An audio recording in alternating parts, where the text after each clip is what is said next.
സുഹൃത്തുക്കളെ, ഞാൻ ഡോക്ടർ ലക്ഷ്മണനാണ്. എനിക്ക് അവകാശപ്പെടാനുള്ളത് ഒരേ ഒരു കാര്യം, ഞാൻ 1ാം ക്ലാസ് മുതൽ യൂണിവേഴ്സിറ്റി BEd കോളേജ് വരെ നിരവധി 40 വർഷത്തോളം കുട്ടികളെ പഠിപ്പിച്ചിരുന്ന ഒരു അധ്യാപകനാണ്. ഇപ്പോൾ റിട്ടയർ ചെയ്ത് വിശ്രമ ജീവിതമാണ്. അപ്പോൾ ഇന്നിപ്പോൾ നിങ്ങൾ പറയാനിരിക്കുന്ന ഒരു സബ്ജക്റ്റ്, നമ്മുടെ സ്കൂൾ രംഗത്ത് നമ്മുടെ കുട്ടികൾ മദ്യത്തിനും മയക്കുമരുന്നിനും ആക്കപ്പെടുന്നു എന്നുള്ളതിൻ്റെ ഒരു കാര്യമാണ്. എനിക്കത് പറയാൻ കൂടുതൽ ഇഷ്ടമുണ്ട്. കാരണം കഴിഞ്ഞ 10-30 കൊല്ലക്കാലമായിട്ട്, 30 അല്ലാതെ കൂടുതൽ കൊല്ലമായിട്ട് വയനാട് ജില്ലാ മദ്യനിരോധന സമിതിയുടെ സജീവമായ ഒരു പ്രവർത്തകനായിരുന്നു എന്ന് പറയാതിരിക്കാൻ നിർവാഹമില്ല. അതിൻ്റെ ജില്ലാ പ്രസിഡൻ്റായിരുന്നു. ഞാനിപ്പോൾ സംസ്ഥാന കമ്മിറ്റി മെമ്പറാണ് മദ്യനിരോധന സമിതിയുടെ. ഞങ്ങളിപ്പോഴൊരു കാര്യം പറയാതിരിക്കുന്നില്ല. ഞങ്ങളിപ്പോൾ മലപ്പുറം കലക്ട്രേറ്റിൻ്റെ മുൻപിൽ കഴിഞ്ഞ 650 ദിവസമായിട്ട് ഒരു സമരം നടത്തുന്നുണ്ട്. ഒരു മദ്യനിരോധന സമിതിയുടെ ഒരു സമരം ഞങ്ങൾ നടത്തുന്നുണ്ട്. ഞാൻ ഇടയ്ക്ക് അവിടെ പോയിട്ട് ചില സഹായങ്ങൾ മറ്റു കാര്യങ്ങളൊക്കെ ചെയ്യുന്നുണ്ട്. അത് മലപ്പുറം കലക്ട്രേറ്റിന് നേരെ മുൻപിലാണ്, ഗേറ്റിനോട് ചേർന്നെന്ന് വേണമെങ്കിൽ പറയാം, അത്രയടുത്താണ്. മദ്യത്തിനെ പറ്റിയൊക്കെ പറയുമ്പോൾ കുറച്ച് ഗൗരവമായ കാര്യങ്ങൾ പറയേണ്ടതുണ്ടെന്നാണ് എനിക്ക് തോന്നുന്നത്. ഇപ്പം നമ്മളേത് ഒരു ജനാധിപത്യ രാജ്യമാണ്. ജനാധിപത്യ രാജ്യം മാത്രമല്ല, നിയമങ്ങൾ നടപ്പിലാക്കപ്പെടുന്ന ഒരു രാജ്യമാണ് നമ്മുടേത്. ഒരു നിയമവ്യവസ്ഥ നമ്മുടെ നാട്ടിലുണ്ട്. അത് ഏതൊരു പൗരനായിരുന്നാലും അവരെല്ലാവരും ഈ നിയമങ്ങൾക്ക് താഴെയാണ്. You be ever so high but the law is above you എന്ന് പറയുന്ന ഒരു പ്രയോഗമുണ്ട്.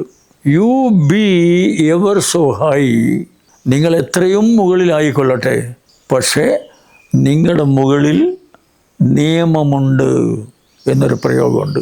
അപ്പം നമ്മൾ ജനാധിപത്യ രാജ്യമാണ്, മതേതരത്വമൊക്കെയാണ്. അതുകൂടാതെ നിയമവ്യവസ്ഥ നിലവിലുള്ള ഒരു രാജ്യമാണ്. അപ്പോൾ അതിനകത്ത് വരുന്ന ഒരു പ്രധാന പ്രത്യേകത, നമ്മുടെ പൗരന്മാർ അതിനനുസരിച്ച് ഉയരണമെന്നുള്ളതാണ് യാഥാർത്ഥ്യം. ഇതൊരു ഏകാധിപത്യ രാജ്യമായിരുന്നുവെങ്കിൽ, ഒരു മിലിറ്ററി ഭരണമുള്ള ഒരു രാജ്യമായിരുന്നുവെങ്കിൽ അവിടെ പൗരന്മാർക്ക് പ്രത്യേകം ചിന്തിക്കൊന്നും ചെയ്യേണ്ട കാര്യമില്ല. അവരുടെ ജീവൻ നഷ്ടപ്പെടാത്ത നിലയിൽ അവർ ജീവിക്കാൻ ശ്രമിച്ചാൽ മാത്രം മതി. കാരണം അവിടെ ഡിക്റ്റേറ്റർഷിപ്പാണ്. മുകളിൽ നിന്ന് എന്താണോ അടിച്ചേൽപ്പിക്കപ്പെടുന്നത്, ആ അടിച്ചേൽപ്പിക്കപ്പെടുന്നതനുസരിച്ച് ജീവിച്ചാൽ മതി. മറിച്ച് ഇവിടെ കൃത്യമായിട്ട് ഇലക്ഷനൊക്കെ നടക്കുന്ന, ജനാധിപത്യം നിലവിലുള്ള നിയമപാഴ്ചയുള്ള ഒരു സ്ഥലമായതുകൊണ്ട് ഞാനോ നമ്മളെല്ലാവരും അടക്കമുള്ള ആളുകൾ, ഇവിടുത്തെ പൗരന്മാർ വളരെയേറെ ബോധവാന്മാരായിരിക്കണമെന്നുള്ളതാണ് യാഥാർത്ഥ്യം. കാരണം everybody has a responsibility, everybody has a right. ഒരു വോട്ട് ചെയ്യുക എന്നൊക്കെ പറയുന്നത് അതിനൊരു മെക്കാനിക്കൽ ആക്ടിവിറ്റി ആയിട്ടല്ല കാണേണ്ടത് നമ്മൾ. Everyone is a judge when he votes in an election. സത്യം പറയുകയാണെങ്കിൽ ഒരു ജഡ്ജ് വളരെ നിഷ്പക്ഷമായി വാദിയുടെയും പ്രതിയുടെയും കാര്യങ്ങൾ പരിപൂർണമായി മനസ്സിലാക്കിയിട്ട് ഒരു വിധിന്യായം എങ്ങനെയാണോ പുറപ്പെടുവിക്കുന്നത്, ഏതാണ്ട് അതേ ഗൗരവത്തിലാണ് നമ്മളിവിടെ ഒരു ജനാധിപത്യത്തിൽ വോട്ടിംഗ് പ്രക്രിയ നടക്കുന്നത്.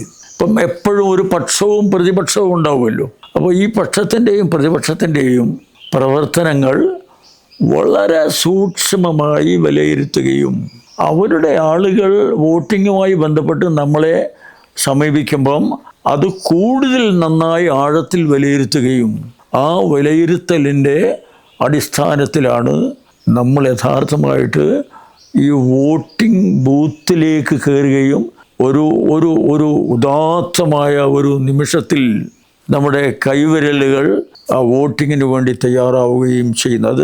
അത് യഥാർത്ഥമായിട്ട് അങ്ങനെ അതൊരു മെക്കാനിക്കലായിട്ട് നമ്മൾ കണ്ടുകൂടാ.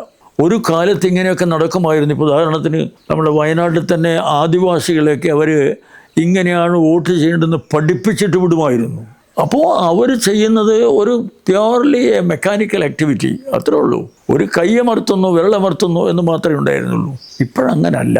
ഇപ്പോൾ ഒരു പൗരൻ എന്നുള്ള നിലയിൽ എനിക്ക് എന്തൊക്കെ ഇപ്പോൾ കിട്ടിക്കൊണ്ടിരിക്കുന്നുണ്ട്, അല്ലെങ്കിൽ ആര് വന്നു കഴിഞ്ഞാൽ എൻ്റെ ആനുകൂല്യങ്ങൾ കൂടുതലായിട്ട് കിട്ടും, അതിനെപ്പറ്റി വ്യക്തമായ ധാരണയോടുകൂടി മാത്രമേ ഇന്ന് ആളുകൾ വോട്ട് ചെയ്യുള്ളൂ. അതുകൊണ്ട് ഒരു കാലത്ത് പിന്നെ നമ്മുടെ വയനാട് എനിക്ക് നേരിട്ടറിയാവുന്ന കാര്യമാണ്, ഇലക്ഷൻ്റെ തലേ ദിവസമൊക്കെ മദ്യവും മയക്കുമരുന്നൊക്കെ ആദിവാസി കോളനികളിലേക്ക് എത്തിക്കുമായിരുന്നു.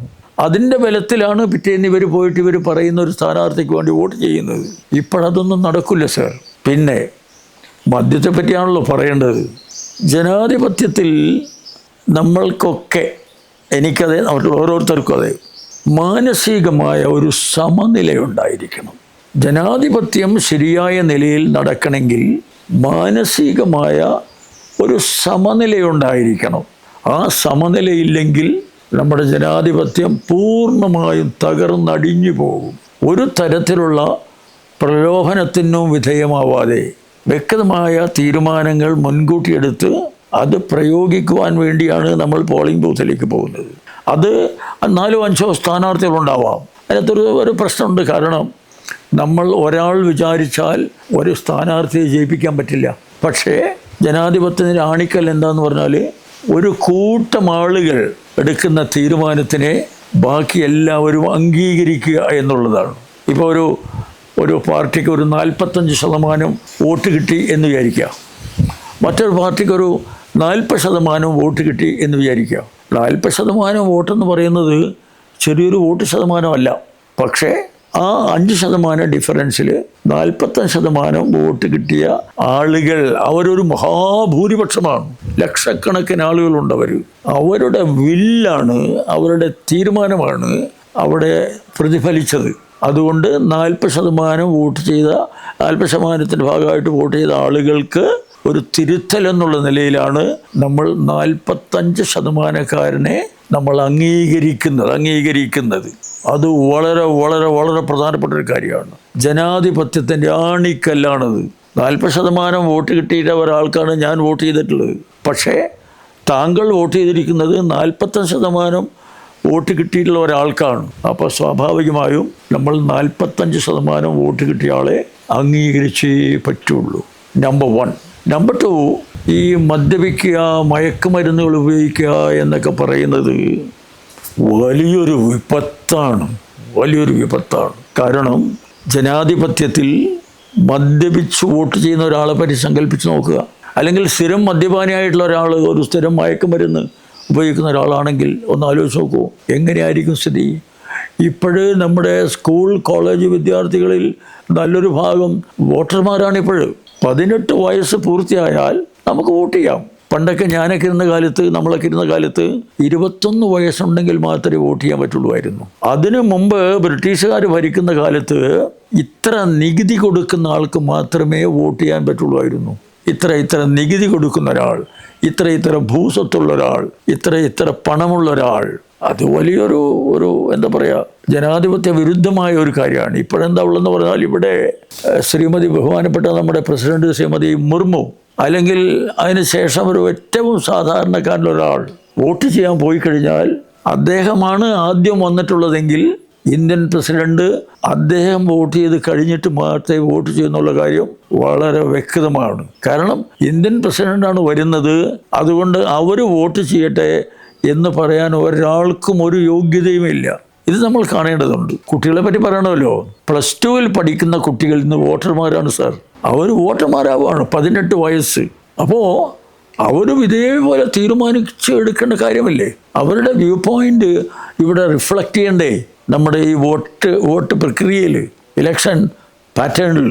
അതുകൊണ്ട് ഒരു കാര്യം വളരെ വ്യക്തമാണ്, നമ്മളുടെ നാട്ടിൽ നിന്ന് മദ്യപാനം, മയക്കുമരുന്ന് തുടങ്ങിയ വളരെ വളരെ വൃത്തിഹീനമായ ഏർപ്പാടുകൾ ഇല്ലാതാക്കിയേ പറ്റുള്ളൂ. പക്ഷേ നിർഭാഗ്യമെന്ന് പറയട്ടെ, ഇതിനൊക്കെ തടയിടേണ്ട ആളുകൾ ഇതിൻ്റെ കച്ചവടത്തിലാണ് എന്ന് പറയാതിരിക്കുവാൻ നിർവാഹമില്ലാത്തത് കൊണ്ട് ഞാൻ പറയുകയാണ്. എൻ്റെ കാരണം എന്ന് പറഞ്ഞാൽ ഞാനൊരു സ്വതന്ത്ര പൗരനാണ്. ഞാനൊരു കാലത്ത് ഗവൺമെൻറ് കോണ്ടക്ട് റൂൾസിന് വിധേയമായിരുന്ന ഒരാളാണ്. എനിക്ക് അഭിപ്രായങ്ങൾ പറയുന്നതിനൊക്കെ ചില നിയന്ത്രണങ്ങളൊക്കെ ഉണ്ടായിരുന്നു. പക്ഷേ ഇപ്പോൾ ഞാൻ റിട്ടയർ ചെയ്ത ഒരാളായതുകൊണ്ട് എനിക്ക് അഭിപ്രായങ്ങൾ തുറന്നു പറയാനൊന്നും ഒരു പ്രയാസമില്ല. തുറന്നു പറയുകയും ചെയ്യാം. ഞാനാണെങ്കിൽ ഒരുപാട് അഭിപ്രായങ്ങളുള്ള ഒരാളുമാണ്. സർ, ഒറ്റ ഉദാഹരണം പറയാം. ഞാൻ ഈ സർക്കാർ വിമർശിക്കാനൊന്നും ധരിക്കണ്ട. ഈ സർക്കാർ അധികാരത്തിൽ വരുമ്പോൾ 16 കാലത്താണെന്നാണ് എൻ്റെ ഓർമ്മ. കേരളത്തിൽ 29 ബാറുകളാണ് ഉണ്ടായിരുന്നത്, 29 ബാർസ്. എന്നാൽ നിങ്ങളറിയോ, ഇപ്പോൾ കേരളത്തിൽ 932 ബാറുകൾ. കഴിഞ്ഞ തവണ ഞാൻ പത്രം വായിക്കുമ്പോൾ കണക്കനുസരിച്ചും ഒന്ന് ആലോചിച്ച് നോക്കൂ. ഇതിനൊക്കെ നിയന്ത്രിക്കേണ്ട ഒരു സർക്കാർ ഇതിൻ്റെ കച്ചവടക്കാരായി മാറുക എന്ന് പറഞ്ഞാൽ എന്നെ ഏറ്റവും അധികം വേദനിപ്പിച്ച ഒരു കാര്യം. നിങ്ങൾ വന്നതിന് ഞാൻ നന്ദി പറയുകയാണ്. കാര്യം ഇത് പറയാൻ എനിക്കൊരു അവസരം വന്നല്ലോ. കേരളത്തിൽ താങ്കൾക്കറിയാലോ, നമ്മൾക്ക് എല്ലാ സ്ഥലത്തും പറയുന്ന ഒരു കാര്യമാണ് ഞാനിത്. കേരളത്തിൽ നമുക്ക് ആവശ്യമുള്ളതിൻ്റെ 16% അരിയെ ഉൽപ്പാദിപ്പിക്കുന്നുള്ളൂ സർ. കേരളത്തിൽ ഒരു കിൻഡൽ 100 കിലോ അരി നമുക്കൊരു കൊല്ലം വേണമെന്ന് വിചാരിക്കുക, സങ്കല്പിക്കുക. നമ്മൾ ഉൽപ്പാദിപ്പിക്കുന്നത് 16 കിലോ മാത്രമേ ഉള്ളൂ. അതിനെപ്പറ്റി സർക്കാരിന് വെപ്രാളമില്ല. മദ്യം കൊടുക്കാനുള്ള അത്രയും ഉണ്ടാകാതിരിക്കുമോ എന്ന് ഭയപ്പെട്ടിട്ട് നമ്മുടെ തദ്ദേശ സ്വയംഭരണ വകുപ്പ് മന്ത്രിയുടെ നാട്ടിൽ പാലക്കാട് ജില്ലയിൽ ഒരു സ്ഥാപനം ഉണ്ടാക്കിയിട്ടുണ്ട് 2 മാസം മുമ്പ്. അതെന്താണെന്നറിയോ? അതിൻ്റെ പേര് ബ്രൂവറി. അതിമനോഹരമായ ഒരു ഇംഗ്ലീഷ് വാക്കാണ് ബ്രൂവറി. ബ്രൂവറി എന്ന് പറഞ്ഞാൽ മദ്യം ഉൽപ്പാദിപ്പിക്കുന്ന ഒരു യന്ത്രമാണ്. അരിയുടെ സ്വയം പര്യാപ്തതയെ പറ്റി നമ്മുടെ സർക്കാരിന് ചിന്തയിൽ, അത് ആന്ധ്രയിൽ നിന്നോ ബീഹാറിൽ നിന്നോ എവിടെന്നെങ്കിലും ഉണ്ടോ ഒരു. മറിച്ച് മദ്യം ഇവിടെ വേണ്ടത്ര കിട്ടാതിരിക്കുന്ന ഒരു സാഹചര്യം ഉണ്ടാവുന്നതിനെ പറ്റി നമ്മുടെ മുഖ്യമന്ത്രിക്കൊക്കെ ഭയങ്കര വെപ്രാളമായിരിക്കണം, അല്ലെങ്കിൽ തീരുമാനം വരില്ലല്ലോ. അങ്ങനെയാണ് പാലക്കാട് എന്തോ ഒരു സ്ഥലത്തിൻ്റെ പേര് പറഞ്ഞു, ഒരു ബ്രൂവറി ഉണ്ടാവണമെന്ന്. അതിൻ്റെ ഏറ്റവും ഭീതിജനകമായൊരു കാര്യം ഞാൻ തുറന്നു പറയാം. അത് നിങ്ങളതിനെപ്പറ്റി വേണ്ടത്ര മനസ്സിലാക്കിയിട്ടുണ്ടെന്ന് എനിക്കറിയില്ല. 73-74 ഭരണഘടനാ ഭേദഗതി അനുസരിച്ച് ഒരു പ്രദേശത്ത് ഒരു മദ്യശാല അല്ലെങ്കിൽ മദ്യനിർമ്മാണശാല ഉണ്ടാവണമെങ്കിൽ അവിടുത്തെ തദ്ദേശ സ്വയംഭരണ സമിതി അതിന് അനുവാദം കൊടുക്കണം. അനുവാദം കൊടുത്തിൽ ഈ പഞ്ചായത്തിൽ ഞാനിവിടുത്തെ പ്രസിഡൻറ്റോ ജനപ്രതിനിധിയോ ആണെങ്കിൽ ഇവിടെ ഒരു പഞ്ചായത്തിൽ, നമ്മുടെ പഞ്ചായത്തിൽ ഒരു കള്ള് ഷാപ്പ് അല്ലെങ്കിൽ ഒരു വിദേശ മദ്യ ഷാപ്പ് തുടങ്ങണമെന്ന് എന്നോട് ചോദിച്ചിട്ടേ തുടങ്ങാൻ പറ്റുള്ളൂ. കാരണം ഞാൻ പഞ്ചായത്ത് പ്രസിഡൻ്റാണ്. അപ്പോൾ ആ നിയമം ഉണ്ടായിരുന്നു. എന്താണ് സംഭവിച്ചതെന്നറിയാവോ? ഇവിടെ ബ്രൂവറി തുടങ്ങുമെന്ന് പറഞ്ഞപ്പോൾ ഒരു സ്ത്രീയാണ്, എന്താ പറയുക, പേര് ഞാൻ മറന്നുപോയി, ടി വിയിൽ കണ്ടതാണ്. അവർ ഉടനെ പഞ്ചായത്തിൻ്റെ കമ്മിറ്റി തീരുമാനിച്ചു ഇവിടെ ഇത് വേണ്ടാന്ന്. ഇങ്ങനെ ഒരു ബ്രൂവറിയുടെ ആവശ്യം ഈ പഞ്ചായത്തിലില്ല, ഞങ്ങൾ ഇതിനെ എതിർക്കുകയാണ്. ഇത് ഇന്ന് വൈകുന്നേരമാണ് അവർ പുറത്തു പറഞ്ഞത്. എന്താണ് സംഭവിച്ചതെന്നറിയോ? പിറ്റേന്ന് ഉച്ചയ്ക്ക് 2 മണിയാകുമ്പോഴേക്ക് ഈ നിയമം എടുത്തു കളഞ്ഞു സർക്കാർ. അപ്പോൾ പഞ്ചായത്തിനോട് ചോദിക്കേണ്ട കാര്യമില്ല. എത്ര തീക്ഷണമായ ഒരു പ്രവൃത്തിയാണെന്ന് ആലോചിച്ച് നോക്കൂ. ഞാൻ മനസ്സിലാക്കി ശരിയാണെങ്കിൽ കേട്ടോ ഇതൊക്കെ, കാരണം ഞാൻ അങ്ങനെയാണ് അത് മനസ്സിലാക്കിയിട്ടുള്ളത്. പഞ്ചായത്തിനുള്ള തദ്ദേശ സ്വയംഭരണ പഞ്ചായത്തിനുള്ള ഈ അധികാരമേ എടുത്തു കളഞ്ഞു സർ. അത് ശരിയാണോ? പിന്നെ എന്ത് ജനാധിപത്യം? ജനാധിപത്യം ഇവിടെ അടിസ്ഥാന ഘട്ടത്തിൽ തൃണമൂലിൽ വന്നുകൊണ്ടിരിക്കുന്നു എന്നാണല്ലോ പറയുന്നത്. തൃണമൂൽ എന്ന് പറഞ്ഞാൽ ഈ പുല്ലുണ്ടല്ലോ, തൃണം, അതിൻ്റെ അടുത്തേക്ക് ജനാധിപത്യം വന്നു എന്നാ. അതിനൊന്നും അംഗീകരിക്കാൻ പറ്റില്ല. വേറൊരു കാര്യമുള്ളത്, നമ്മുടെ ഈ കുട്ടികൾ, പ്രത്യേകിച്ച് പ്രീ ഡിഗ്രിക്കൊക്കെ പഠിക്കുന്ന കുട്ടികൾ, +1, 2 പഠിക്കുന്ന കുട്ടികളൊക്കെ എഡോളസെൻസ് പീരീഡിലുള്ളതാണ്. എഡോളസെൻസ്. ഞാൻ എംഎഡിനൊക്കെ പഠിക്കുമ്പോൾ സ്പെഷ്യലൈസ് ചെയ്ത ഒരു മേഖല, ഒരു ഏരിയ ഈ പറഞ്ഞ എഡോളസെൻ്റ് ചിൽഡ്രൻ്റെ മാനസിക നിലയെ പറ്റിയാണ്. ഞാൻ അവിടെ പല സ്ഥലങ്ങളും ക്ലാസ് എടുക്കാൻ പോകാറുണ്ട്. എഡോളസെൻ്റ് പീരിയഡ്, ടീനേജ് എന്ന് പറയും. 13, 14, 15, 19, അതിനാണ് ടീനേജ് എന്ന് പറയുന്നത്. ടീനേജ് 13 മുതൽ 19-20 വയസ്സ് വരെയുള്ള കുട്ടികളുടെ മനോനില വിസ്ഫോടനാത്മകമാണ്. അവർ നോർമലായിട്ടല്ല ചിന്തിക്കുന്നത്. ഞാൻ അവരെ കുറ്റം പറയാണെന്ന് ധരിക്കരുത്. അത് എല്ലാവരുടെയും ഒരു ജീവിതഘട്ടത്തിലെ ഒരു പ്രധാനപ്പെട്ട ഒരു പ്രതിസന്ധി ഘട്ടമാണ് എന്ന് പറയാതിരിക്കാൻ നിർവാഹമില്ല. അവർക്ക് അവരുടേതായ ചില സ്വഭാവങ്ങളും ചില വീക്ഷണങ്ങളൊക്കെ ഉണ്ട്. ആ പ്രായത്തിലാണ് കുട്ടികൾ. ഞാനൊക്കെ അങ്ങനെ ആയിരുന്നിരിക്കണം. മോട്ടോർ ബൈക്കൊക്കെ എത്ര കിലോമീറ്റർ വേഗത്തിലാണ് സർ ഓടിക്കുന്നത്? അല്ലെങ്കിൽ എന്നെ കണ്ടു നിൽക്കുന്ന പ്രത്യേകിച്ച് കുറേ സ്ത്രീകളായിട്ടുള്ള ആളുകൾ ആകർഷിക്കണമെന്ന് വിചാരിച്ചിട്ട് ഞാൻ എന്തൊക്കെയാണ് കാട്ടിക്കൂട്ടിയിട്ടുണ്ടാവുക. മുടിജീകലിനെ തന്നെ. പിന്നെ പെൺകുട്ടികളാണെങ്കിൽ ഈ സൗന്ദര്യവർദ്ധക വസ്തുക്കൾ ഉപയോഗിക്കുന്നത് അങ്ങേയറ്റം അപകടകരമായ ഒരു കാര്യമാണ്. ഞാൻ ഇന്നാളൊരു ലേഖനം വായിച്ചു. ബോംബെ നഗരത്തിൽ ഒരു കുട്ടി ശരാശരി ഒരു മാസം 1500 രൂപയുടെ സൗന്ദര്യവർദ്ധക വസ്തുക്കൾ ഉപയോഗിക്കുന്നുണ്ട് പോലും. വിശ്വസിക്കാൻ വലിയ പ്രയാസമാണ്, പക്ഷേ സത്യം അതാണ്. മെഡിക്കൽ കോളേജിൽ MBBS പഠിക്കുന്ന കുട്ടികൾ പോലും മദ്യപിക്കുന്നുണ്ടെന്ന് പറഞ്ഞാൽ അതിനപ്പുറം എന്താ പറയാനുള്ളത്? അതുകൊണ്ട് സർക്കാരുകൾ മാതൃക കാണിക്കണം. കാരണം ഇത് നമ്മുടെ സർക്കാരാണ്. നമ്മൾ തിരഞ്ഞെടുത്ത് അങ്ങോട്ട് വിട്ട് നമ്മുടെ കാര്യങ്ങൾ നോക്കാനാണ് ഈ സർക്കാരുകളെ ചുമതലപ്പെടുത്തിയിട്ടുള്ളത്. ആ സർക്കാരുകൾ നേരെ വിരുദ്ധമായി പ്രവർത്തിച്ചാലോ അവരുടെ ഭാഗത്തും കുറേ ആൾക്കാർ കാണും കേട്ടോ. എന്തേ സംശയം? അവരുടെ ഭാഗത്തും കുറച്ച് ആൾക്കാർ കാണും, കുറച്ചല്ല, ഭൂരിപക്ഷം ആൾക്കാരും അവരുടെ കൂടെയാണ് എന്നെനിക്കിപ്പോൾ സംശയമുണ്ട്. കാരണം വിഷുവായ ദിവസം അല്ലെങ്കിൽ ഓണമായ ദിവസം അല്ലെങ്കിൽ പെരുന്നാളായ ദിവസം ചിലവാകുന്ന മദ്യത്തിൻ്റെ ഒരു കണക്ക് പിറ്റേന്ന് പത്രത്തിൽ വായിക്കാം. 100 കണക്കിന് കോടി. വയനാട് ജില്ലയിൽ വലിയ പട്ടണിയാണെന്നൊക്കെയാണല്ലോ ആൾക്കാർ പറഞ്ഞു നടക്കുന്നത്. പക്ഷേ അവർക്ക് ചാരായവും മദ്യമൊക്കെ വാങ്ങാൻ പൈസക്ക് ഒരു കുറവുമില്ലല്ലോ സാർ. ഇത് നമ്മൾ കാണേണ്ടതുണ്ട്. ഒരു സർക്കാരിൻ്റെ ഏറ്റവും ഉദാത്തമായ ഒരു ചിന്താഗതി എന്തായിരിക്കണം എന്ന് പറഞ്ഞാൽ, സർക്കാർ സംസ്കാര സമ്പന്നമായിരിക്കണം. അല്ലെങ്കിൽ ഒരു സർക്കാരിന് കുറേ പണമുണ്ട്, അവർ അതനുവദിച്ചു, അവർ റോഡ് വെട്ടി പാലം ഉണ്ടാക്കി. അതല്ല ഒരു സർക്കാരിൻ്റെ ഒരു ഏറ്റവും പ്രധാനപ്പെട്ട ഒരു ക്വാളിറ്റി എന്താന്ന് പറഞ്ഞാൽ, the government should be cultured. സംസ്കാര സമ്പന്നമായിരിക്കണം സർക്കാർ എന്ന് പറയുന്നത്. ഇതൊക്കെ സംസ്കാര സമ്പന്നമായ സർക്കാരിൻ്റെ കാര്യങ്ങളാണോ സാർ ഈ ഷോപ്പുകൾ ഇങ്ങനെ തുടങ്ങിക്കൊണ്ടിരിക്കുക? അതൊന്നും ശരിയല്ല. സർക്കാർ മാതൃകാപരമായ പ്രവർത്തനങ്ങൾക്കാണ് നേതൃത്വം കൊടുക്കേണ്ടത്. അത്തരം സാധനങ്ങളൊന്നും സർക്കാർ അവൈലബിൾ ആക്കരുത്. ഇപ്പോൾ സ്കൂളിൻ്റെ അടുത്ത് പണ്ടൊക്കെ ഏതാണ്ട് ഒരു 1/2 കിലോമീറ്റർ അപ്പുറത്തൊക്കെ പിന്നെ കള്ള് ഷാപ്പൊക്കെ പാടുള്ളൂ. 200 മീറ്ററിൽ ഷാപ്പാകാമെന്നാണ് പറയുന്നത്. 200 മീറ്റർ എന്ന് പറയാൻ എന്താ സാർ, വിമാനത്തിൽ മറ്റേ പോകേണ്ട ദൂരമാണോ? എത്ര ലജ്ജാകരമാണെന്ന് ആലോചിച്ച് നോക്കൂ. 1 മിനിറ്റ് കൊണ്ട് ഒരാൾക്ക് വേണമെങ്കിൽ 200 മീറ്റർ നടന്നൂടെ? That is available there. അതവിടെ ഉണ്ട്. അപ്പോൾ ഇതെന്താണെന്ന് അറിയാൻ വേണ്ടി ചെറിയൊരു കുട്ടി 5-ലോ 10-ലോ പഠിക്കുന്ന കുട്ടി അങ്ങോട്ട് ചെല്ലുകയാണ്.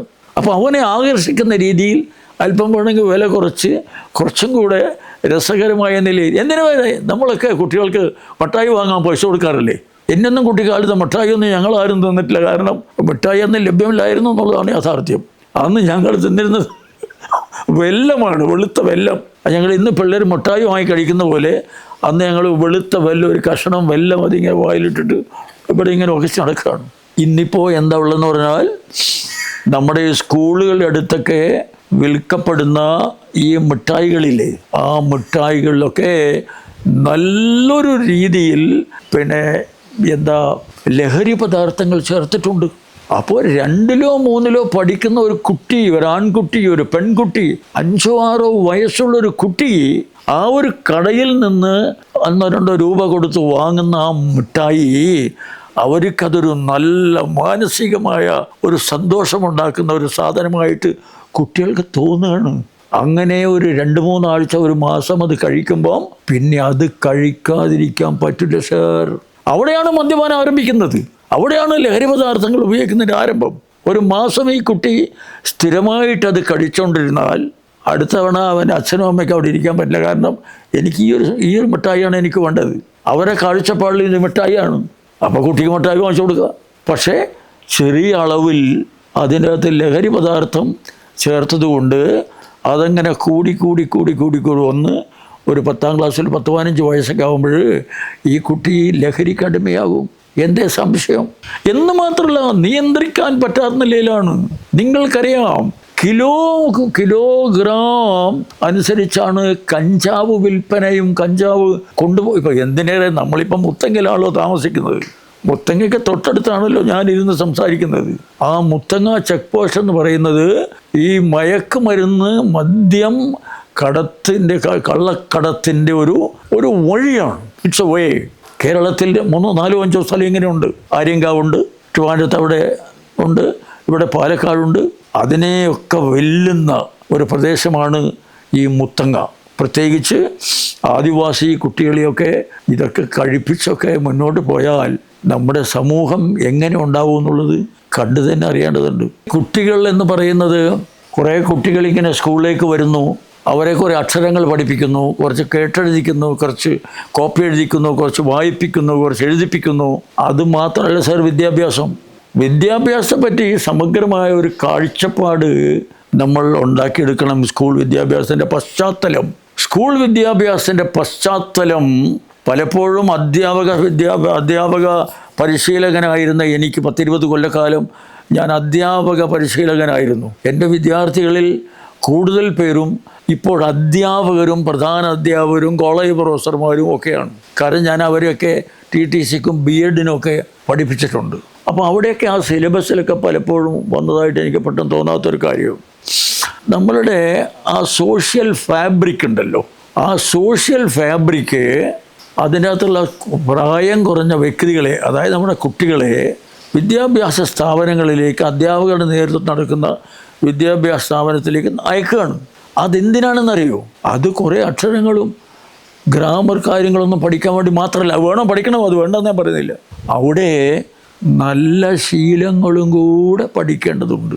ഒരുപക്ഷെ ഞാൻ പറയും അതിനാണ് പ്രാധാന്യം. ഈ കഴിഞ്ഞ ആഴ്ച പത്രം വായിച്ചപ്പോൾ, ഇന്നുമൊക്കെ പത്രം വായിച്ചപ്പോൾ എനിക്ക് ചിരി വന്നു. അതെങ്ങനെയാണെന്നറിയോ? ഇപ്പോൾ ഈ സ്കൂൾ നാളെ തുറക്കുമല്ലേ, നാളെ സ്കൂൾ തുറക്കുമ്പോൾ 2 ആഴ്ച സദ്ഗുണ പാഠങ്ങളാണ് സ്കൂളിൽ പഠിപ്പിക്കാൻ പോകുന്നത്. എനിക്ക് ചിരിയാണ് വന്നത്. സദ്ഗുണ പാഠങ്ങൾ, അതായത് എങ്ങനെയാണ് ബസ്സിൽ കയറേണ്ടത്, ബസ്സിൽ കയറുന്നതിന് തൊട്ടുമുമ്പ് നമ്മൾ എന്തൊക്കെയാണ് ചെയ്യേണ്ടത്, ബസ്സിൽ കയറിയാൽ നമ്മൾ എന്താണ് ചെയ്യേണ്ടത്, എന്തെല്ലാം കാര്യങ്ങൾ പഠിക്കാനുണ്ട്. അതായത് ഈ സ്കൂളിൽ നിന്ന് നമ്മൾ ആദ്യം പഠിക്കേണ്ടത് കുറച്ച് മര്യാദ പഠിക്കുക എന്നുള്ളതാണ്. ഒരു മര്യാദ പഠിക്കുക, അതാണ് ഞാൻ നേരത്തെ കൾച്ചർ എന്നുള്ള വാക്ക് ഉപയോഗിച്ചത്. ഒരു മര്യാദ. ഇപ്പോൾ എന്നെക്കാൾ പ്രായം കൂടിയ ഒരാൾ ബസ്സിൽ കയറാൻ വേണ്ടി നിൽക്കുമ്പോൾ അദ്ദേഹം കയറിക്കോട്ടെ എന്നൊരു വിചാരം എനിക്കുണ്ടാവുന്നതാണ് സംസ്കാരം എന്ന് പറയുന്നത്. ആ ഒരു പ്രത്യേക സന്ദർഭത്തിൽ സത്യമല്ലേ? എനിക്ക് കുറച്ചും കൂടെ തടിമുടുക്കൊക്കെ ഉണ്ട്, പ്രായക്കുറവാണ്. അപ്പോൾ ഒരു 10, 60, 70 വയസ്സുള്ള ഒരാൾ വളരെ ബുദ്ധിമുട്ടി ബസ്സിൽ കയറുമ്പോൾ അയാൾക്ക് വേണ്ടി ഒന്ന് മാറിക്കൊടുക്കുക. ബസ്സിൻ്റെ അകത്തിരിക്കുന്ന അവിടെ പ്രായമുള്ള ആളുകൾക്ക് വേണ്ടി കുറച്ച് 1-2 സീറ്റുകൾ മാറ്റി വെച്ചിട്ടുണ്ട്. അവിടെ പിള്ളേർ ഇരുന്ന് രസിക്കുന്ന കണ്ടാൽ നമുക്ക് വലിയ തമാശ തോന്നും. എന്തുകൊണ്ടത്? അവർക്കത് മനസ്സിലായിട്ടില്ല. ഇന്നാൾ കോഴിക്കോട് ഒരു ബസ്സിൽ ഒരാൾ ബസ്സിൻ്റെ അകത്ത് കയറി ഇരിക്കുകയാണ്, യാത്ര സഞ്ചരിക്കുകയാണ്, ഒരു 40-50 വയസ്സുള്ള ഒരാൾ.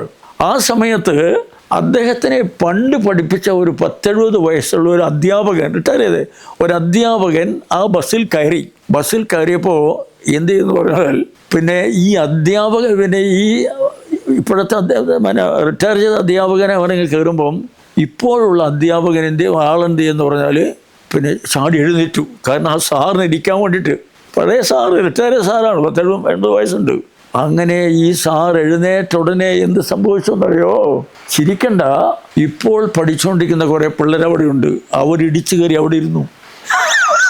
റിട്ടയർ ചെയ്ത സാറിന് ഇരിക്കാൻ പറ്റിയില്ല, അവസാനം അവരെ പിടിച്ചു മാറ്റേണ്ടി വന്നു.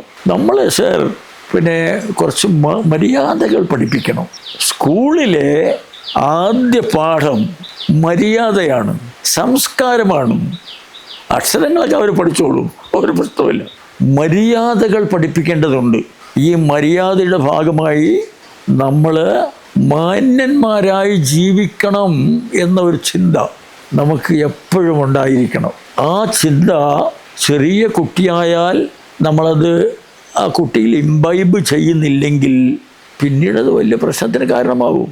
ഇപ്പോൾ നമ്മളൊക്കെ എല്ലാവരും പഠിക്കുന്ന കാലത്ത് ഭയങ്കരമായ തല്ലും ചീത്ത പറയലും നുള്ളലും പറച്ചിലൊക്കെ ആയിരുന്നു. ഇപ്പോഴേതെങ്കിലും ഒരു അധ്യാപകൻ ഗൗരവമായ ഒരു കുട്ടിയുടെ മുഖത്ത് നോക്കിയാൽ അയാളുടെ കാര്യം പോക്കായിരിക്കും. പക്ഷേ അത് അത്രയൊന്നും വേണമെന്ന് ഞാൻ പറയുന്നില്ലെങ്കിലും അധ്യാപകന് കുട്ടികളെ ആവശ്യത്തിനനുസരിച്ച് വേണ്ടത്ര ശിക്ഷിക്കുവാനുള്ള അധികാരം, അതിന് വാക്ക് അധികാരമെന്നാണെങ്കിൽ അധികാരം പ്രയോഗിച്ചേ പറ്റുള്ളൂ. കാര്യങ്ങൾ വളരെ വഷളാവുന്നു. ഞാൻ ചില സ്കൂളുകളിലേക്ക് ഇപ്പോഴും പോകാറുണ്ട്, ചില മീറ്റിംഗ് കാര്യങ്ങൾക്ക്. ആ സമയത്ത് കുട്ടികൾ, അധ്യാപകരോട് മാത്രമല്ല, കുട്ടികളിപ്പോൾ പഴയതാണെങ്കിൽ 5-10 മക്കളൊക്കെ അല്ലേ, ഒരെണ്ണം കേടായാലങ്ങ് പോയിക്കോട്ടെ നമ്മൾക്ക് അച്ഛന്മാർക്ക് വിചാരിക്കാം. കാരണം പിന്നെ ഉണ്ടല്ലോ ഒരു 5-8 ഉണ്ടാവും. എന്താ ഉള്ളതെന്ന് പറഞ്ഞാൽ ഇപ്പോൾ ആകെ 2 മക്കളേ ഉള്ളൂ. അതുകൊണ്ട് പിള്ളേരെന്താണോ വിചാരിക്കുന്നത്, അവരെന്താണോ പറയുന്നത്, അതിനൊരു അംഗീകാരം അങ്ങോട്ട് കൊടുത്തിരിക്കുകയാണ്. രക്ഷാവ് എന്തെന്ന് പറഞ്ഞാൽ കുട്ടി പറയുന്നത് പോലെ കേൾക്കുക. അപ്പോൾ അവന് മൊബൈൽ ക്ലാസ്സിൽ കൊണ്ടുപോകണമെന്ന് പറഞ്ഞാൽ മൊബൈൽ ക്ലാസ്സിൽ കൊണ്ടുപോയേ പറ്റുള്ളൂ. കുട്ടി എങ്ങനെയാണ് പറയുന്നത്, ഇന്നേ ഒരു അധ്യാപകൻ എന്നെ വഴക്ക് പറഞ്ഞു എന്ന് പറഞ്ഞാൽ അധ്യാപകന് വഴിനടക്കാൻ വയ്യ. ഇതൊന്നും അംഗീകരിക്കാൻ പറ്റില്ല. കുട്ടികളായിട്ട് തന്നെ കുട്ടികളെ തല്ലണം, അവരെ മാനസികമായിട്ട് പീഡിപ്പിക്കണമെന്ന് ഞാൻ പറയുന്നില്ല. ഞാൻ പറയുന്നത് എൻ്റെ സ്വന്തം കുട്ടിയാണ് എന്നുള്ളൊരു ചിന്തയിൽ അധ്യാപകൻ കുട്ടികളെ കാര്യമായി നിയന്ത്രിക്കുവാൻ, ശിക്ഷിക്കുവാൻ എന്നൊരു വാക്ക് ഞാൻ പറയുന്നില്ല. ശിക്ഷ എന്നുള്ള വാക്കിൻ്റെ അർത്ഥം വിദ്യാഭ്യാസമാണ് കേട്ടോ. ശിക്ഷ എന്നുള്ള വാക്കിൻ്റെ അർത്ഥം വിദ്യാഭ്യാസം എന്നാണ്. ശിക്ഷക് സമിതി എന്നൊക്കെ പറയും, ശിക്ഷക് സമിതി എന്നൊക്കെ പറയും.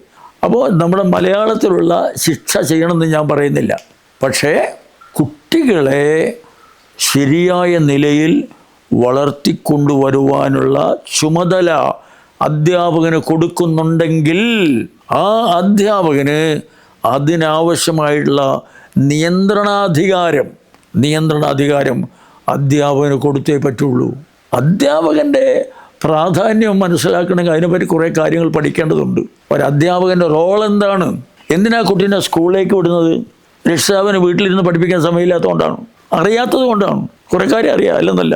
പക്ഷേ സ്കൂളിലേക്ക് വിടുന്നതിൻ്റെ മുഖ്യമായ ഒരു കാരണം എന്താണെന്ന് ചോദിച്ചാൽ കുട്ടിയെ മര്യാദക്കാരനായി വളർത്തിയെടുക്കുക എന്നുള്ളതാണ്. മുഴുവൻ ആളുകളെ എഞ്ചിനീയറും ഡോക്ടറും ഒക്കെ ആക്കാൻ പറ്റുമോ സാർ? പക്ഷേ മര്യാദക്കാരാണെങ്കിൽ അത്രയൊന്നും സമ്പത്ത് നമ്മുടെ സമൂഹത്തിൽ ആവശ്യമില്ല. അതാണല്ലോ മഹാത്മാവ് പറഞ്ഞത്. മഹാത്മാവ് എന്താണ് പറഞ്ഞത്? നമ്മുടെ ഈ രാജ്യത്ത് എല്ലാവരുടെയും ആവശ്യത്തിനുള്ള ഭൗതിക വസ്തുക്കൾ ലഭ്യമാണ്. പക്ഷേ ഒരാളുടെ അത്യാർത്തിക്കുള്ള ഒരു സാധനവും ഇവിടെയില്ല. ഇവിടെ 1,00,000 ആളുകളുണ്ടെങ്കിൽ അവർക്കെല്ലാം വേണ്ട സാധനം ഇവിടെ ഉണ്ട്. പക്ഷേ അതിൽ ഒരത്യാർത്തി ഒരാളുണ്ടെങ്കിൽ അയാൾക്ക് വേണ്ടി തികയേണ്ടതായ വസ്തുക്കളില്ല എന്നർത്ഥം. What does it mean? എന്നാണ് അതിൻ്റെ അർത്ഥം. എല്ലാവർക്കും പരസ്പരം കൈമാറാനും ഷെയർ ചെയ്യാനുമുള്ള ഒരു സാഹചര്യം നമ്മൾ ക്ലാസ്സിൽ, സ്കൂളിൽ ഉണ്ടാക്കണം. ജാതീയത നമ്മുടെ നാട്ടിൽ വലിയ പ്രശ്നമല്ലേ? ജാതീയത, ഞാൻ ആ ജാതി, ഇയാൾ ഈ ജാതി, മറ്റെല്ലാം മതം. അതൊക്കെ ഇല്ലാതാക്കാൻ എവിടെയാണ് സാർ കുട്ടികളെ അയക്കേണ്ടത്? കുട്ടികളെ സ്കൂളിലേക്ക് അയക്കണം. 5ാം ക്ലാസ്സിലെ 1ാം ക്ലാസ്സിലെ ഒരു ബെഞ്ചിൽ 5 കുട്ടികൾ ഇരിക്കുന്നു. അതിലൊരു കുട്ടി ഹിന്ദു മതത്തിലെ ഒരു പ്രത്യേക സമുദായക്കാരനാണ്, മറ്റൊരു കുട്ടി ഇസ്ലാം മതത്തിലെ ഒരു പ്രത്യേക സമുദായക്കാരനാണ്, വേറൊരു കുട്ടി ക്രിസ്തു മതത്തിലെ അങ്ങനെ 5 കുട്ടികൾ. പക്ഷെ കുട്ടികൾക്ക് ഇതറിയില്ല സാർ. അവർ കെട്ടിപ്പിടിക്കുന്നു, ഉമ്മ വെക്കുന്നു, കളിക്കുന്നു, പിണങ്ങുന്നു, വീണ്ടും സ്നേഹിതന്മാരാവുന്നു. അതേപോലെ മര്യാദ പഠിപ്പിക്കണം നമ്മൾ സ്കൂളിൽ. അത് പാഠം പഠിപ്പിക്കുക എന്നുള്ള അർത്ഥത്തിലല്ല പറഞ്ഞത്. ജീവിതം കൊണ്ട് മര്യാദക്കാരനാവുക. ഈ കുട്ടി ഇന്നേത് കുറച്ച് കറുത്ത നിറമുള്ളതാണ്, അല്ലെങ്കിൽ ഈ കുട്ടി അല്പം വെളുപ്പ് നിറമുള്ളതാണ്, അല്ലെങ്കിൽ ഈ കുട്ടി കുറച്ച് വലിയ പൈസക്കാരൻ്റെ മകളാണ്. അങ്ങനെയൊന്നുമില്ല. ഇന്ത്യ രാജ്യത്ത് ഏത് പൈസക്കാരൻ്റെയും ഏത് പൈസ ഇല്ലാത്തവൻ്റെയും ഒരു മകൻ, ഒരു മകൾ ആരാണെന്നറിയോ നിങ്ങൾ? തുല്യ അവകാശമുള്ള ആളുകളാണ്. എന്ന് മാത്രമല്ല, ഒരു കാര്യം കൂടി ഞാനിപ്പോൾ പറയുവാൻ ആഗ്രഹിക്കുന്നു. ഇപ്പോൾ ഒരു പെൺകുട്ടി, ഒരു പെൺകുട്ടി, ആ പെൺകുട്ടിയുടെ അച്ഛൻ വലിയ മദ്യപാനിയാണെന്ന് വിചാരിക്കുക. ആ പെൺകുട്ടി നടന്നു പോകുമ്പോൾ അവളുടെ അച്ഛൻ മദ്യപാനിയാണെന്നുള്ള കാര്യം മെൻഷൻ ചെയ്തുകൊണ്ട് ഈ കുട്ടിയെ ഒരാൾ ടീസ് ചെയ്യുന്നു എന്ന് വിചാരിക്കുക. അത് ബാലപീഡനമാണ്. എടി, നിൻ്റെ അച്ഛൻ കള്ളുകുടിയൻ കേശവനല്ലേ, അല്ലെങ്കിൽ കള്ളുകുടിയൻ തോമസ് അല്ലേ എന്ന് കുട്ടിയോട് പറഞ്ഞാൽ, കുട്ടി അതൊരു പരാതിയായിട്ട് എടുത്തിട്ട് ഒരു പരാതി എഴുതി കൊടുത്താൽ അത് വലിയ ബാലപീഡനമാണ്. കാരണം കുട്ടിയല്ല ഇയാളെ കള്ളുകുടിപ്പിക്കുന്നത്, അയാൾക്ക് അയാളുടേതായ കാരണങ്ങളുണ്ട്.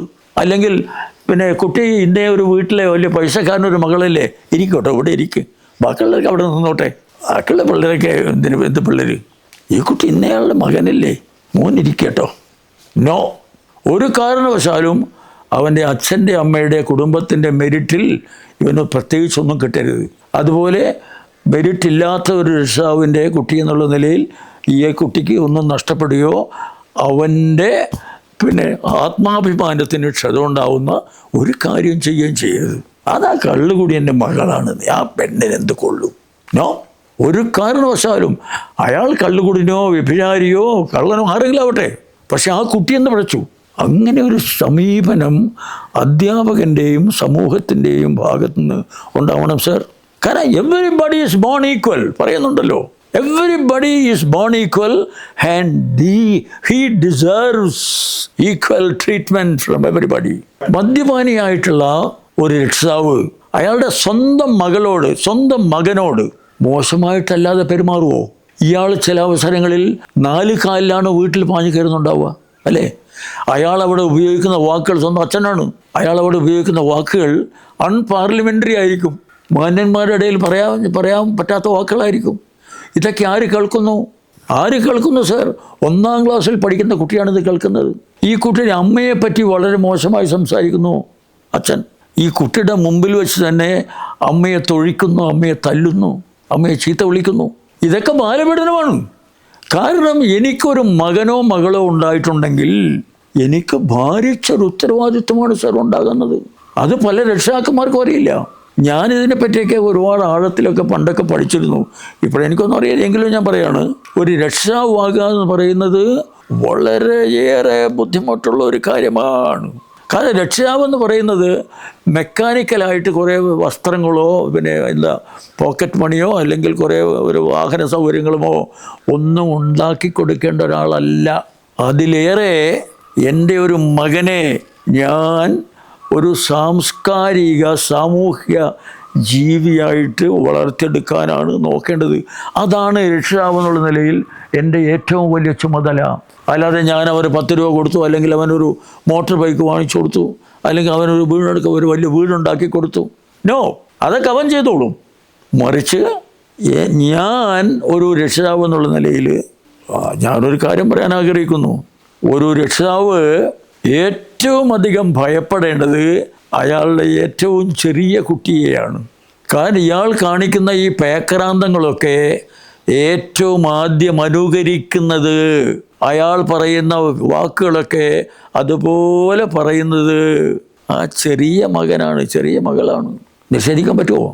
അപ്പോൾ ആ കുട്ടി അവിടെ ഉള്ളപ്പോൾ അത്തരം മോശമായ വാക്കുകൾ ഉപയോഗിക്കുകയോ ഭാവഹാവാദികൾ കാണിക്കുകയോ ഒന്നും ചെയ്യാൻ പാടില്ല. മാന്യമായിട്ട് വേണം ആ കുട്ടിയോട് സംസാരിക്കാൻ.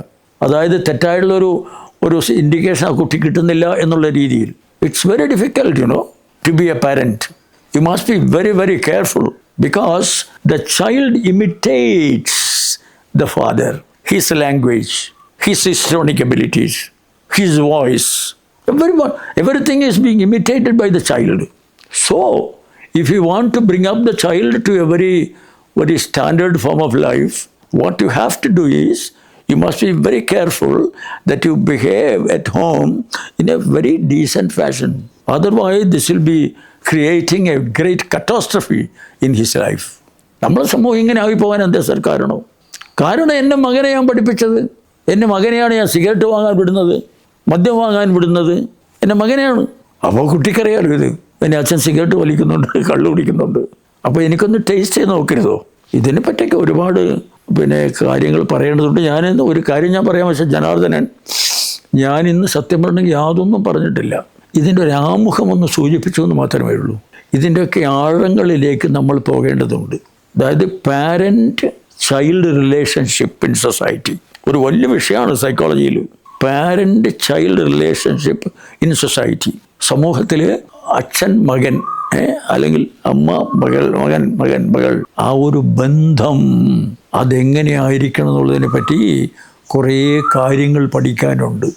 അല്ലാതെ ബസ് കയറുമ്പോൾ ഒന്ന് മാറിക്കൊടുക്കണം, അതൊക്കെ നല്ലതൊക്കെ തന്നെയാണ്. അപ്പോൾ ഞാൻ ആ സബ്ജക്റ്റുകളൊക്കെ നോക്കി ഗവൺമെൻറ് ചെയ്യുന്നതിനെ പറ്റി മദ്യപാനത്തിനെതിരെ പ്രവർത്തിക്കേണ്ടതാണ് അതിൽ എഴുതിയിട്ടുള്ളത്. ആരാണ് സാർ ഈ മദ്യം കച്ചവടം ചെയ്യുന്നത്? ആര് കച്ചവടം ചെയ്യുന്ന മദ്യമാണ് മറ്റൊരാൾ വാങ്ങി കഴിക്കുന്നത്? അല്ല, മദ്യം ഈ കുട്ടികൾ വീട്ടിലുണ്ടാക്കുന്നുണ്ടോ? നമ്മുടെ സാമൂഹ്യ പശ്ചാത്തലം കൂടെ നോക്കണ്ടേ? കാരണം സ്കൂളിൽ നിന്ന് 200 മീറ്ററിൽ 1-ാം തരം ചാരായം കിട്ടാനുണ്ട്. അപ്പോൾ അവരിങ്ങനെ വെറുതെ ഇരിക്കുന്ന മോശമല്ലേ? അപ്പോൾ ഞാൻ പോയിട്ട് വാങ്ങി കഴിക്കുന്നതിൽ എന്താ തെറ്റ്? ഇതൊന്നും അംഗീകരിക്കാൻ പറ്റില്ല. ഒരു കാരണവശാലും ഇത്തരം കാര്യങ്ങളൊന്നും അംഗീകരിക്കാൻ പറ്റില്ല. നമ്മളുടെ മുതിർന്ന ആളുകൾ, നമ്മളെ ഭരിക്കുന്ന ആളുകൾ ഒരു സാംസ്കാരിക നിലവാരത്തിലേക്ക് എത്തേണ്ടതുണ്ട്. സ്കൂൾ തുറന്നതിന് ശേഷം ആദ്യത്തെ 10 ദിവസം ഇതേമാതിരി ക്ലാസ്സുകളൊന്നും കഴിഞ്ഞിട്ട് കാര്യമില്ല. ഇല്ലെന്നല്ല, ഉണ്ട്. അതിനു മുമ്പ് വെക്കേഷൻ സമയത്ത് ഒരു 10 ദിവസം രക്ഷിതാക്കന്മാരെ മുഴുക്കെ വിളിച്ചിരുത്തി ഓരോരു ക്ലാസ് കൊടുക്കണവർക്ക്. ഒരു ക്ലാസ്, ഇതാ നിങ്ങളെ കുട്ടി ഇവിടെ ഇന്നേ ക്ലാസ്സിൽ പഠിക്കല്ലേ, കുറച്ച് കാര്യങ്ങളൊന്ന് പറഞ്ഞാലോ. രക്ഷകന്മാരോട് ഒരുപാട് കാര്യങ്ങൾ പറയാനുണ്ട്. അതിൻ്റെ തുടക്കത്തിലേക്ക് മാത്രമേ ഞാൻ എത്തിയിട്ടുള്ളൂ. കുട്ടികളെ പഠിപ്പിക്കാൻ വളരെ എളുപ്പമാണ്. രക്ഷകന്മാരെ പഠിപ്പിക്കണം ആദ്യം. കാരണം ആ രക്ഷാവാണ് ഈ കുട്ടിയെ ഈ സ്കൂളിൽ അയക്കുന്നത്. അവിടുന്ന് വരെ എന്താ പഠിക്കുക? അധ്യാപകർക്ക് ക്ലാസ് കൊടുക്കണം സാർ, അധ്യാപകർക്ക് ക്ലാസ് കൊടുക്കണം. ഞാൻ തുറന്നു പറഞ്ഞോളട്ടെ, ആരും ധരിക്കുന്നത്, ഇത് കേൾക്കുന്നവരാരും മുഷിയണ്ട. അധ്യാപകരിൽ ചെറിയൊരു ശതമാനം ആളുകൾ മദ്യപിക്കുന്നുണ്ട്. ഞാൻ പറയില്ലേ, ഡോക്ടർമാർ മദ്യപിക്കുന്നുണ്ട്. അതിനപ്പുറം പുരുഷന്മാരായിട്ടുള്ള അധ്യാപകരിൽ ഒരു 10% ആൾക്കാർ മദ്യപിക്കുന്നുണ്ട്. അത് രക്ഷാക്കന്മാർക്ക് അറിയുകയും ചെയ്യാം, അല്ല സോറി കുട്ടികൾക്ക് അറിയുകയും ചെയ്യാം. പോയില്ല സംഗതി. അതുകൊണ്ട് ഈ കുട്ടികളെ പഠിപ്പിക്കുന്നതിൻ്റെ ഒരു അടിവളമായിട്ട് കേട്ടോ, ഒരു ബേസിക് മെനുവർ എന്നുള്ള നിലയിൽ നമ്മുടെ രക്ഷാക്കന്മാർ എന്ന് പറഞ്ഞാൽ നമ്മുടെ ഈ സമൂഹം ഒന്ന് ഒരുങ്ങേണ്ടതുണ്ട്, ഒന്ന് വഴങ്ങേണ്ടതുണ്ട്, ചില കാര്യങ്ങൾ മനസ്സിലാക്കേണ്ടതുണ്ട് അവർ. അല്ലാതെ ചുമ്മാ ഞാൻ ജൂൺ 1 എൻ്റെ മകളെ അവിടെ കൊണ്ട് ചേർക്കുക, അവൾക്ക് കുറേ പുസ്തകമൊക്കെ വാങ്ങിച്ചു കൊടുക്കുക, ചെരുപ്പും സ്ലേറ്റും പെൻസിലൊക്കെ വാങ്ങിച്ചു കൊടുക്കുക. That's not enough. You should bring the child to a standard form of civilised life. ഇതിനെ ഒന്ന് കൺക്ലൂഡ് ചെയ്ത് പറയുക എന്നുണ്ടെങ്കിൽ, സംസ്കാര സമ്പന്നമായ ഒരു ജനത നമ്മുടെ നാട്ടിൽ ഉണ്ടാവണമെന്ന് നമ്മൾ ആഗ്രഹിക്കുന്നുണ്ടെങ്കിൽ, അതിലേറെ അത് പ്രയോഗത്തിൽ വരണമെന്ന് ആഗ്രഹിക്കുന്നുണ്ടെങ്കിൽ, അതിനുള്ള ഏറ്റവും ആദ്യത്തെ സ്റ്റെപ്പ് എന്താണ് എന്ന് ചോദിച്ചാൽ, നമ്മുടെ രക്ഷിതാക്കന്മാർ അവരുടെ കുട്ടികളെ സംസ്കാര സമ്പന്നമായി വളർത്തിക്കൊണ്ടുവരാൻ പഠിച്ചേ പറ്റുള്ളൂ. വളരെ പ്രധാനമാണ്. കാരണം രക്ഷിതാവ് ഈ വളഞ്ഞ വഴിക്കാരനാണെങ്കിൽ കുട്ടി എങ്ങനെയാണ് സാർ നല്ല ഭാഷ പഠിക്കുക, നല്ല പെരുമാറ്റങ്ങൾ എങ്ങനെ ഉണ്ടാവുക, നല്ല രീതിയിൽ കുട്ടിക്ക് എങ്ങനെയാണ് ശ്രദ്ധ കേന്ദ്രീകരിക്കാൻ പറ്റുക? എൻ്റെ മകനെ 5 വയസ്സുള്ള മകനെ ഞാൻ പുലഭ്യം ചീത്ത പറയുകയും തല്ലുകയൊക്കെ ചെയ്യാണ് വീട്ടിൽ. അവനാണ് പിറ്റേന്ന് രാവിലെ സ്കൂളിൽ പോയിട്ട് നല്ല പാഠങ്ങൾ പഠിക്കേണ്ടത്. മാനസികമായിട്ട് കുട്ടിക്ക് അതിന് തയ്യാറുണ്ടോ? അതൊന്നും ശരിയല്ല. പ്രത്യേകിച്ച് ഞാനൊക്കെ പഠിക്കുന്ന കാലത്ത് ഒരു തരം ആനുകൂല്യങ്ങളും ഇല്ല എന്ന് മാത്രമല്ല, ഞങ്ങളെ വല്ലാതെ നിരുത്സാഹപ്പെടുത്തിയിരുന്നു സ്കൂളിൽ പോകുന്നതിനെതിരെ. സ്കൂളിൽ പോയിട്ട് എന്ത് കിട്ടാനാ? ബ്രിട്ടീഷുകാരുടെ പണി നമുക്ക് കിട്ടുമോ? എന്തിനാണ് സ്കൂളിൽ പോകുന്നത്? നിനക്ക് വേറൊന്നും പണിയില്ലേ? ഇപ്പോഴും സത്യം പറയുകയാണെങ്കിൽ ഒരു ലക്ഷ്യം വെച്ച് നമുക്ക് പ്രവർത്തിക്കാം. മാത്രമല്ല പിന്നെ കുറേ കാര്യങ്ങൾ നമുക്ക് ചെയ്തിട്ടുണ്ട്. ഞാനത് നെഗറ്റീവായിട്ടുള്ള കാര്യങ്ങളെ പറഞ്ഞുള്ളൂ, പക്ഷേ ചെയ്ത കാര്യങ്ങളും കൂടെ നമുക്ക് പറയേണ്ടതുണ്ട്. സ്കൂൾ കുട്ടികൾക്ക് ഇന്ന് പിന്നെ ഭക്ഷണം കിട്ടുന്നില്ലേ? സ്കൂളുകളിലൊക്കെ നല്ല അറ്റൻഡൻസ് ഉണ്ടാവാൻ എന്തേ കാരണം? നമ്മുടെ സ്കൂളുകളിലൊക്കെ നല്ല ഹാജർ നിലവാരം ഉണ്ടാവാൻ കാരണം അവർക്ക് ഭക്ഷണം കിട്ടുന്നത് കൊണ്ടാണ്. താങ്കൾക്കറിയോ, ഞാൻ ബീഹാർ എഡ്യൂക്കേഷൻ കമ്മിറ്റിയുടെ മെമ്പറായിരുന്നു. ബീഹാർ എഡ്യൂക്കേഷൻ പ്രോജക്റ്റ്, അതിന് മെമ്പറായിരുന്നു ഞാൻ. മധ്യപ്രദേശ് എഡ്യൂക്കേഷൻ പ്രോജക്റ്റിൻ്റെ മെമ്പറായിരുന്നു ഞാൻ ദേശീയ നിലവാരത്തിൽ. ആ സമയത്ത് അവിടെയുള്ള സ്കൂൾ സമ്പ്രദായത്തെ പറ്റിയൊക്കെ പഠിക്കാൻ ഞങ്ങൾക്ക് സാധിച്ചിട്ടുണ്ട്. അവിടെയൊക്കെ ചില സ്കൂളുകളൊക്കെ ചെന്നാൽ എനിക്കിപ്പോഴും അത് ആലോചിക്കുമ്പോൾ കരച്ചിൽ വരും. That was in 1993. നമ്മൾക്ക് സ്വയം നിയന്ത്രിക്കാൻ പറ്റണം. കാരണം എൻ്റെ മകൻ അതാണ് പഠിക്കുന്നത്.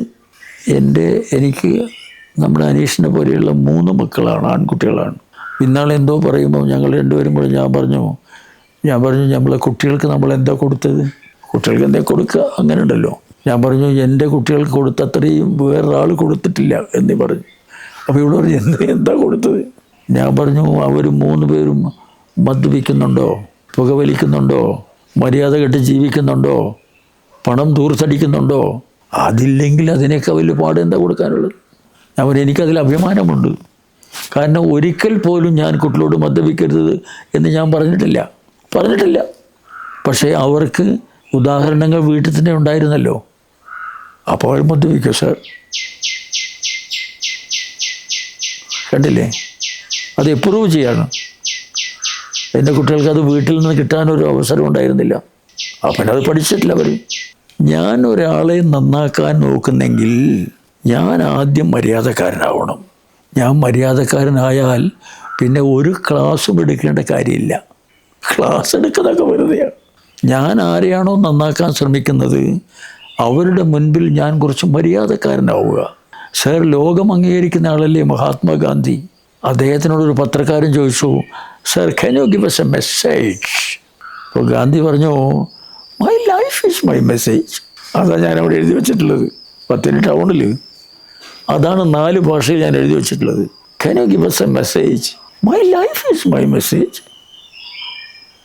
എൻ്റെ ജീവിതമാണ് എൻ്റെ സന്ദേശം.